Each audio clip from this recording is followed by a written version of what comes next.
আমি আগামী রবিবার 13 তারিখ আস্তাবল ময়দানে নিচে যাব। আমি সমস্ত ত্রিপুরাবাসীকে নিবেদন করব, আপনারা এসে বলুন কি করব। আমি চলে যাব না থাকবো, জনতার কাছে আমি প্রশ্ন। 3700 ত্রিপুরাবাসীর কাছে আমার নিবেদন, আসুন আগামী 13 তারিখ 2টায় আমি আস্তাবল ময়দানে যাব। আপনারা এসে বলুন আমাকে যে আমাকে কি চলে যেতে হবে। আপনারা যে রায় দেবেন সেটাই মেনে নেব এবং আমি আমার হাইকমান্ডের সামনে প্রস্তুত করব যে ত্রিপুরার জনতা এটা চাইছে। 4 জন লোক কি বললো সেটা ত্রিপুরার মানুষের রায় কিনা সেটা আমার জানতে হবে।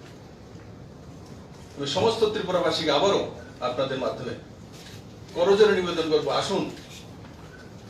যদি বিপ্লব ভালো লাগে সেটা বলুন, আর যদি না লাগে আমাকে বলুন। আমি কাজ করার চাই। কোন লোক মাফিয়াগিরি করতে চাইবে